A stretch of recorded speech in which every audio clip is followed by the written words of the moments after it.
अगर आप कपड़े के व्यवसाय से जुड़ रहे हैं या टेक्सटाइल सेक्टर में आ रहे हैं तो इन 5 बातों का ध्यान जरूर रखें। मैं देखता हूं कभी कभी ऐसा होता है कि जब आपने नई शॉप ओपन करी है तो आप भरपूर मार्केटिंग उसकी कर देते हैं और उसके बाद टाइम फिस। तो ये कभी भी नहीं होना चाहिए। ठीक है, आपने ओपनिंग के लिए एक बजट बनाया है कि मुझे ओपनिंग जो करनी है तो 50 होर्डिंग पूरे शहर के अंदर लगाने हैं या पूरे गांव के अंदर 10 होर्डिंग लगाने हैं या कुछ भी करना है, एक आपने बजट बना दिया है। नमस्कार दोस्तों, मैं अजय अजमेरा फैशन सूरत से एक बार फिर से आपका स्वागत करता हूं आपके अपने यूट्यूब चैनल अजमेरा फैशन में। दोस्तों, अगर आप कपड़े की शॉप ओपन करने जा रहे हैं या फिर जो ये मैं 5 बातें आज आपको बताने वाला हूं, अगर आपकी ऑलरेडी कपड़े की शॉप है तो भी इन 5 बातों को आप इम्प्लीमेंट कर सकते हैं।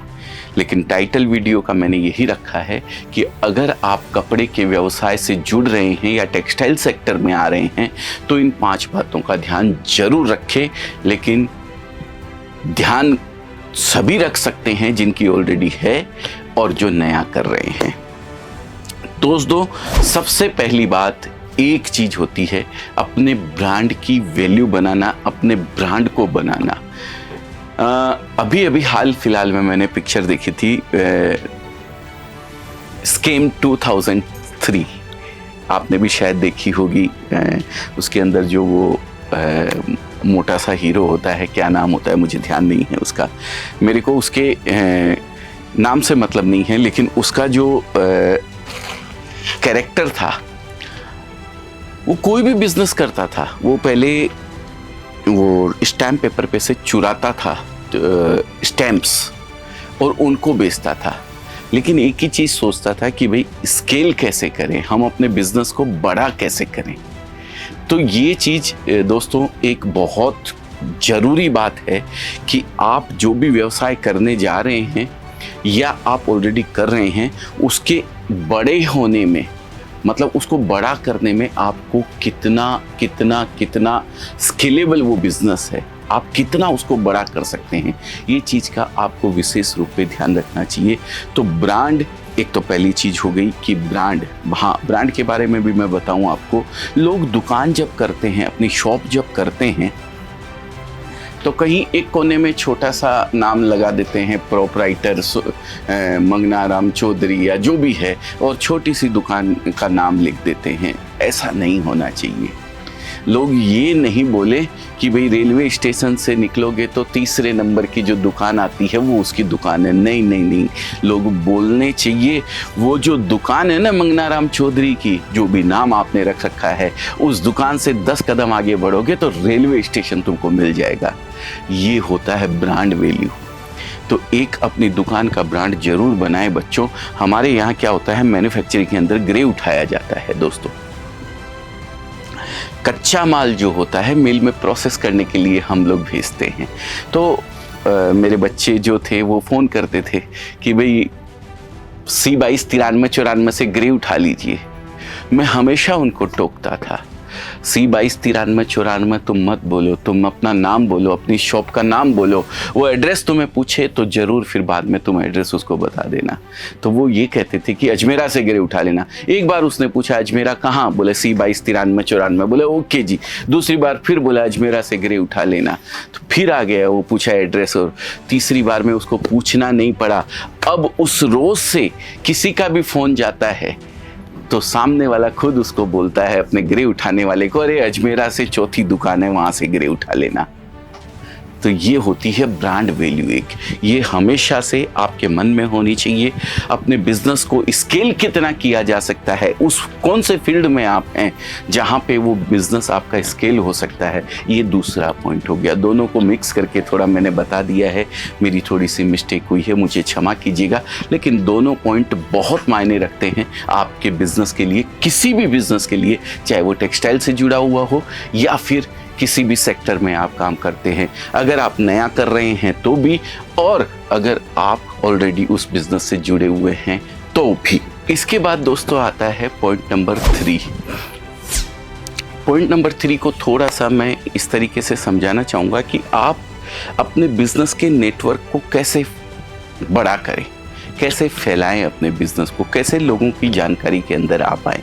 इसके बहुत सारे तरीके हो सकते हैं, बट जो कल मुझे एक जानने को मिला, मैं वो तरीका आप लोगों को बताता हूँ। मैं कस्टमर से जब बातें करता हूँ तो कस्टमर ही मुझे सारी चीज़ बताते रहते हैं कि उन्होंने ऐसा किया तो ऐसा हुआ, ऐसा किया तो ऐसा हुआ, ऐसा किया तो ऐसा हुआ।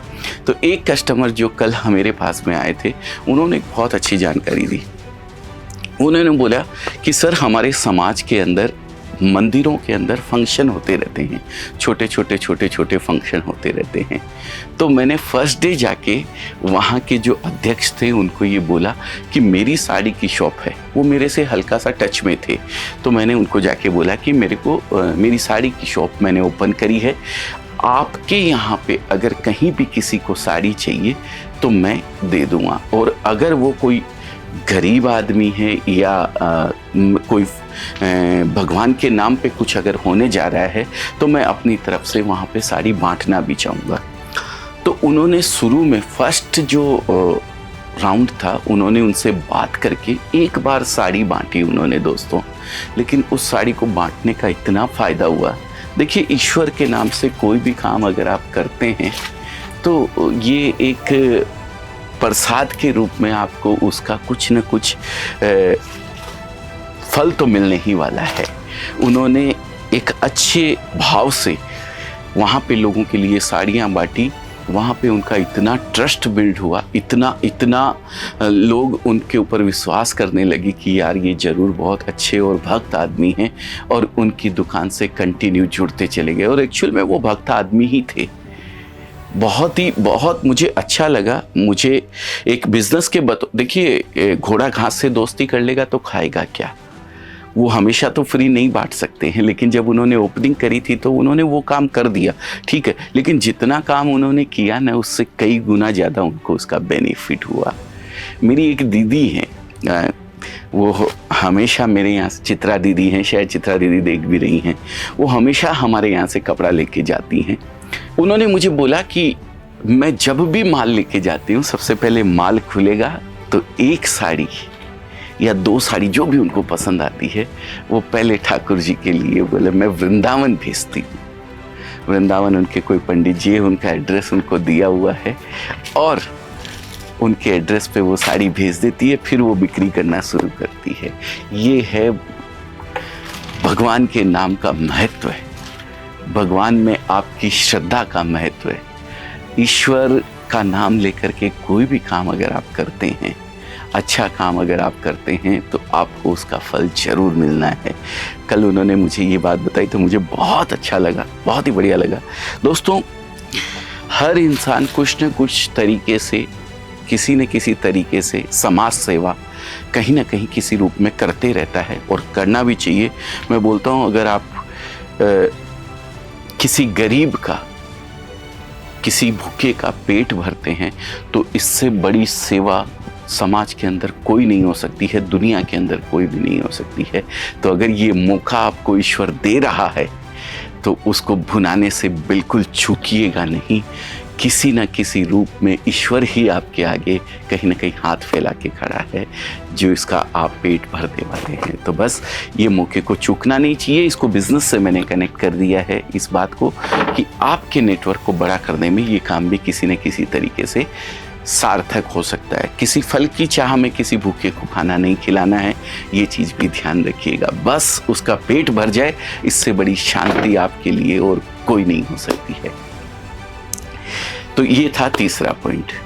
नेक्स्ट चौथा पॉइंट आता है दोस्तों, मार्केटिंग एक बहुत बड़ा पॉइंट होता है किसी भी बिजनेस के लिए। आपको, मैं देखता हूँ कभी कभी ऐसा होता है कि जब आपने नई शॉप ओपन करी है तो आप भरपूर मार्केटिंग उसकी कर देते हैं और उसके बाद टाइम फिस। तो ये कभी भी नहीं होना चाहिए। ठीक है, आपने ओपनिंग के लिए एक बजट बनाया है कि मुझे ओपनिंग जो करनी है तो 50 होर्डिंग पूरे शहर के अंदर लगाने हैं, या पूरे गांव के अंदर 10 होर्डिंग लगाने हैं, या कुछ भी करना है, एक आपने बजट बना दिया है। लेकिन ये बजट कंटिन्यू आपका होना चाहिए 12 महीने के लिए, कि भाई मुझे इस बजट से मेरी सेल 1 लाख रुपए महीने की है या 5 लाख रुपए महीने की या जो भी है, उसका इतना परसेंटेज मैं मार्केटिंग के ऊपर खर्च करूंगा, लोगों तक अपनी बात को पहुंचाने के लिए खर्च करूंगा, लोगों को अपने प्रोडक्ट दिखाने के अंदर खर्च करूंगा। एक बजट हमेशा ऐसा बना के रखना चाहिए। और आजकल तो इतने इतने सस्ते सस्ते साधन आ गए हैं दोस्तों, आज मैं अपनी बात आपके पास पहुंचा रहा हूं, ये भी एक मार्केटिंग का जरिया है दोस्तों। मेरी मार्केटिंग हो रही है, मेरे प्रोडक्ट आपको नज़र आ रहे हैं, मेरी बातें जो एक बिज़नेस के लिए कहीं ना कहीं ज़रूरी होती है वो आज आप तक मैं पहुंचा रहा हूं। मैं फ्री में पहुंचा रहा हूं, मेरा कोई पैसा नहीं लग रहा है। मैं ये वीडियो रिकॉर्ड कर रहा हूं, यूट्यूब चैनल के ऊपर डालूंगा, फेसबुक के ऊपर डालूंगा, मेरे सभी चैनल के ऊपर, चाहे इंस्टाग्राम हो, चाहे लिंक्डइन हो, चाहे कोई भी चैनल हो, सोशल मीडिया का कोई भी प्लेटफॉर्म हो, मैं उसके ऊपर इस वीडियो को जब डालूंगा तो आप लोगों तक मेरी बात पहुंचेगी। तो दोस्तों ये चीज़ आप भी अपने बिजनेस के अंदर इम्प्लीमेंट कर सकते हैं। आपकी छोटी दुकान है, आप ज़्यादा लोगों तक नहीं पहुंचा सकते हैं, अपनी बात को पहुंचा तो सकते हैं लेकिन ज़्यादा लोगों को आप टैकल नहीं कर सकते हैं। अभी आपको चाहिए कि आपके 5 किलोमीटर के दायरे के जो भी कस्टमर्स हैं वो आपको चाहिए, तो आप अपने 5 या 10 किलोमीटर फेसबुक को आप एक रेडियस दे देते हैं कि इतने लोगों तक ये मैसेज पहुंचाना है, तो 500, 1000, 2000 रुपए के अंदर आप अपना मैसेज सिर्फ और सिर्फ उतने दायरे में आने वाले लोगों तक ही पहुंचा सकते हैं। तो ये बहुत बड़ा एक अच्छा जरिया है। मार्केटिंग के बहुत सारे साधन हैं, मार्केटिंग पे हमने अलग से एक वीडियो बनाया हुआ है, अगर आप देखना चाहते हैं तो ज़रूर हमारे चैनल के ऊपर जाइए, सब्सक्राइब कीजिए हमारे चैनल को, और वो वीडियो जो मार्केटिंग के लिए स्पेशली बनाया है वो भी आप देख सकते हैं। और अगर ये अच्छा लग रहा हो तो लाइक ज़रूर कर दीजिएगा, शेयर कीजिएगा उन लोगों तक जो कहीं ना कहीं किसी बिजनेस से जुड़े हुए हैं, अपने बिजनेस को बड़ा करना चाहते हैं। तो ये हो गया दोस्तों चौथा पॉइंट। अब मैं आता हूँ 5वें और लास्ट पॉइंट की ओर, जो आप लोगों के लिए बहुत ज़रूरी और कहीं ना कहीं आपके बिजनेस में काम आने वाली चीज़ है। 5वां पॉइंट है दोस्तों, आप ऐड पे पैसा खर्च कर रहे हैं, बहुत अच्छी बात है, लेकिन वो ऐड आप किसको दिखा रहे हैं, आपकी टारगेटेड ऑडियंस कौन है। आप बेच रहे हैं वुमेन्स वियर और आप अपने ऐड कर रहे हैं किसी मेंस वियर या किसी और टारगेटेड ऑडियंस के पीछे, मतलब जो आपका प्रोडक्ट खरीदने वाले हैं आप उनके सामने अपने प्रोडक्ट का ऐड नहीं कर रहे हैं। ये बहुत बड़ी गलती हो जाती है दोस्तों, जिसका शायद अपने को कहीं पता नहीं लग पाता है। तो पहली चीज़ ये आपको ध्यान रखनी है कि मैं अपने प्रोडक्ट का, आप किड्स वियर बेचते हैं, एक छोटा सा एग्जांपल मैं आपको देता हूँ, आप किड्स वियर बेच रहे हैं, लेकिन किड्स वियर को बेचने के लिए आपको किड्स को अट्रैक्ट करने की ज़रूरत नहीं है, आपको अट्रैक्ट करना पड़ेगा उसकी मदर को या उसके फादर को, क्योंकि किड्स वियर बच्चा खुद स्वयं नहीं खरीदता है। 3 साल 4 साल का बच्चा कभी भी, 5 साल का बच्चा कभी भी कपड़े अपने लिए नहीं खरीदता है। आप कितना भी उसको दिखा दीजिए अच्छा लग रहा है तो सुंदर लग रहा है, लेकिन वो नहीं खरीदेगा। डिसीज़न जो लेता है वो लेता है उसके फादर, उसके मदर। तो उन लोगों तक आपको ऐड पहुंचाना पड़ेगा अपना। तो ये चीज़ों का थोड़ा सा आपको खास ख्याल रखना चाहिए। और एक ख्याल रखना चाहिए साथ में ये कि आप जो ऐड कर रहे हैं, आपने 3 तरीके से ऐड किया, एडवर्टाइजमेंट किया 3 तरीके से, एक पेपर के अंदर डाला, एक सोशल मीडिया के ऊपर डाला, और एक आपने डाल दिया होर्डिंग के रूप में। किस ऐड से आपके पास ज़्यादा से ज़्यादा लीड आ रही है, ये चीज़ का कैलकुलेशन भी बहुत ज़रूरी है। तो आपको फिर उसी के अंदर आगे बढ़ना चाहिए, उसी के ऊपर ज़्यादा टारगेट आपको करना चाहिए।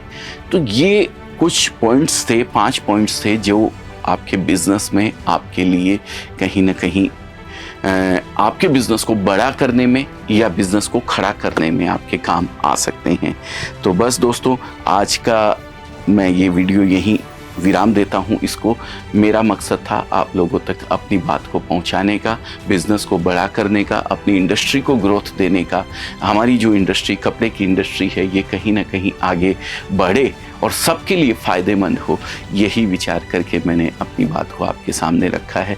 उम्मीद करता हूँ आप लोगों को ये अच्छी लगी होगी। अच्छी लगी है तो लाइक कर दीजिएगा, शेयर कर दीजिएगा उन सभी लोगों तक जो कहीं ना कहीं इस इंडस्ट्री से जुड़े हुए हैं। तो फिर से मिलेंगे किसी नए वीडियो में, नए कुछ पॉइंट्स के साथ जो कहीं ना कहीं आपके बिजनेस को बड़ा करने में आपकी मदद करेंगे। तब तक के लिए जय हिंद, जय भारत।